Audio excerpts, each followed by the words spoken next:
Hello বন্ধুরা, পৃথিবীতে প্রতিটি মানুষেরই আকাশযাত্রা নিয়ে আলাদা আলাদা ধ্যান ধারণা রয়েছে। কিছু মানুষের প্লেনে সফর করতে অনেক ভালো লাগে, অন্যদিকে কিছু মানুষ প্লেনে চড়তেই ভয় পায়, কারণ অনেক সময় এই প্লেন দুর্ঘটনার শিকার হয়ে যায়। প্রিয় দর্শক, আজকের নতুন ভিডিওতে আপনারা দেখবেন কিছু ডেঞ্জারাস প্লেন ল্যান্ডিং, যেখানে পাইলটরা তাদের দক্ষতা এবং বুদ্ধিমত্তা দিয়ে প্লেনকে ক্র্যাশ হওয়া থেকে বাঁচিয়ে নিয়েছে। Blind plane landing. একজন ইউনিয়ন পাইলট যে টার্কি কোম্পানির প্লেন চালাচ্ছিল, সে ভাঙা ককপিট এবং কাচের কিছু দেখা যাচ্ছে না এমন পরিস্থিতিতে প্লেন ল্যান্ড করে দেখিয়েছে।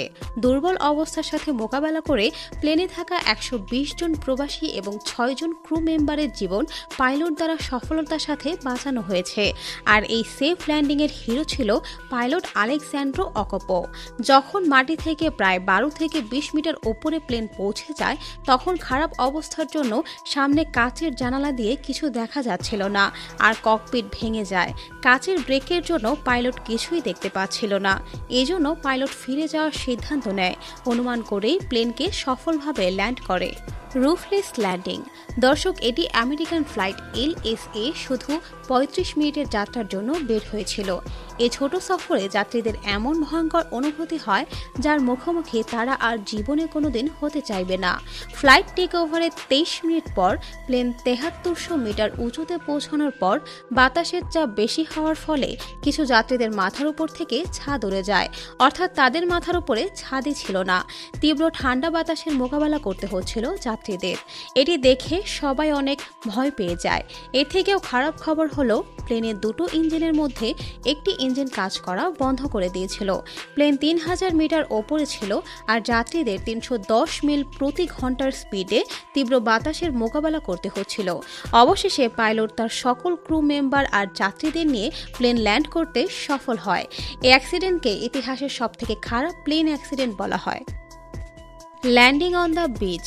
দর্শক, এই বিচের একদম সামনে একটি ইন্টারন্যাশনাল এয়ারপোর্ট আছে, এবং এই এয়ারপোর্টে ল্যান্ড হওয়ার প্লেন এই বিচের 10 মিটার উঁচু দিয়ে যায়। জেট ইঞ্জিন থেকে বের হতে থাকা হাওয়া তীব্র গতিতে বের হয়, এবং এয়ারপোর্ট অধিকারী দ্বারা পাওয়া সতর্কবার্তা পাওয়ার পরেও মানুষ এই তীব্র বয়ে চলা বাতাসের রোমাঞ্চকর মজা নেওয়ার সুযোগ ছাড়ে না। আর এখানে যে প্লেন ল্যান্ড করা হয়, তার ল্যান্ডিং মানুষের জন্য অনেক ভয়ঙ্কর হয়। Smoke cloud. দর্শক, এই উড়োজাহাজটি লন্ডন থেকে নিউজিল্যান্ড পর্যন্ত লম্বা সফরে যাচ্ছিল। এই সফর চলাকালীন প্লেন 3টি স্টপস পার করে নিউজিল্যান্ডে পৌঁছবে। সেই 3টি স্টপস ছিল ভারত, মালয়েশিয়া এবং অস্ট্রেলিয়া। মালয়েশিয়া থেকে টেক অফ করার পর মানুষ জানতে পারে যে ভয়ঙ্কর কিছু হতে পারে, কারণ প্লেনের ভেতর ধোঁয়া দেখা যাচ্ছিল, আর পাইলট প্লেনের সামনে শুধু অচেনা চমক দেখছিল। এমন তখন হয় যখন উড়োজাহাজ কোনো তুফানের সামনাসামনি হয়, কিন্তু দূর দূর পর্যন্ত কোনো তুফানের কোনো নামও নিশানাও ছিল না। আসলে প্লেনের 4টি ইঞ্জিনে আগুন লেগে গিয়েছিল।